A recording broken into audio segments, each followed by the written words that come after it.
एक ऋषि था,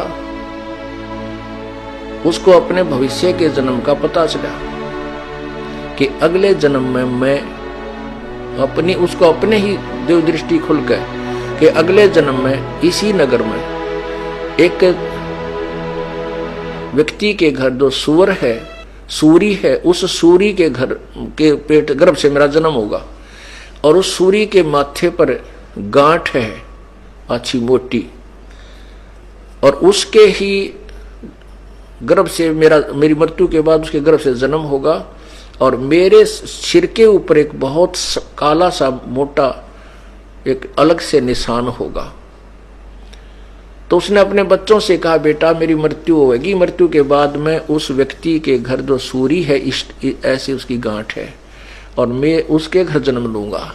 एक काम करिए तुम, उसने मोल लेके उस बच्चे को मोल ले लेना और मुझे मार देना, उसको मार देना, मेरी मोक्ष हो जाएगा। वो सूअर का जो जीवन है मेरा खत्म हो जाएगा, बहुत बुरा होगा।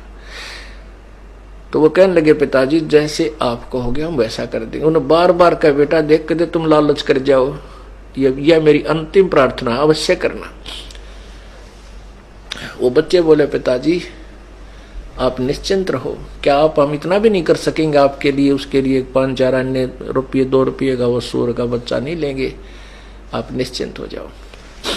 वो कुछ ऐसे हफ्ते 10 दिन पाछो बूढ़ा मर गया ऋषि जी, और वो ताक में रहे उस सूरी के ब्याने की। वह महीने 2 महीने में 6 महीने हुआ सूरी ने बच्चे दे दिए। वह जो गांठ थी शर्मन्यारी दिखे थी, उसके वही बच्चा हुआ जिसके सिर के ऊपर एक काला सा अच्छा निशान था। तो वो सूर का बच्चा फिर अपने उन बहन भाइयों के अंदर मस्ती, उसका ऊपर का नीचे का लोट मारा, उनसे साथ खूब प्रेम से रह रहा है। अब वो बच्चे गए उस व्यक्ति से कहा, भाई ये बच्चा हमने मोल दे दे तू। उसने कर दिया, सौदा ले लिया। जब उन्होंने मोल ले लिया और उनने वो बच्चा उठान लग गए, वो भाग लिया, फिर पकड़ा भाग भूख है। और वह कहे, पिताजी हम आपके अपने वचन को पूरा करने आए हैं। जब वो सूअर का बच्चे में चेतना दे दी काल ने, वो सूअर का बच्चा कहता है, भाई बेटो मुझे मत मारो, मेरे मारने से तुमने क्या मिलेगा, क्यों पाप के भागी होते हो। तो कहने लगे, पिताजी आपने तो कहा था भाई इसको मोल लेकर के मुझे मार देना। ने बोला, भाई मुझे मत मारो, मुझे मत मारो, मेरा दिल लग रहा है मेरे भाई बहनों में, यहाँ पर मैं ठाठ से रह रहा हूँ, मुझे कोई तकलीफ नहीं, मत मारो मत।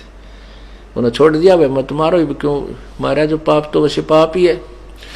तो ये समस्या है इस काल की। जब एक सुअरी के बच्चे के जन्म में वहां उस अपने परिवार में इतना व्यस्त हो गया, इतना खुशी मना रहा है, और स्वर्ग में जाए पास देवता कदे भी इस बात को हृदय से नहीं कहेंगे, ऊपर से कह भी दें भाई मानुष जन्म इनका हो गया, तो हम जो है ना वो भक्तिया नहीं करें, मोक्षशाली करेंगे, तत्वदर्शी संत ढूंढेंगे, यान दे फिर अंडी पाक जाए, अपनी अपनी डफली अपने अपने राह। क्यों काल की बहुत भयंकर मार है। तो ये वहां पर हृदय में कसक के भगवान ये तो गलत स्थान पर आगे तड़फेगा, वो एकाध ही होता है। कहते हैं उसकी वो जो मेरी प्यारी आत्मा ऐसे वहां तड़फ करेगा, उसके पास पहुंच जाऊंगा, उसको शरीर को ऑफ कर दूंगा वहीं से, देव वाले शरीर को, और उसको ले आऊंगा वहां से, फिर मनुष्य शरीर दे दूंगा।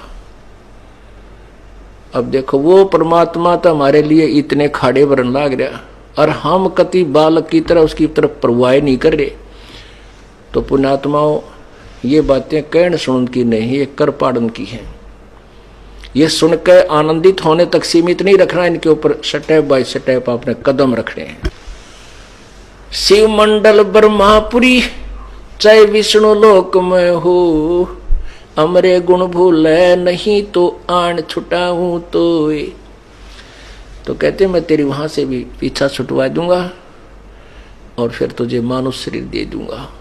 लेकिन मानुष शरीर पाके फिर वही बकवादा बढ़ जावे हम। तो इससे क्या है, जैसे आपने संत परमात्मा की वाणी सुनी कि चलते मार्ग जोगिर तासर नाही दोष, कहे कबीर बैठा रहे उसको करने कोश।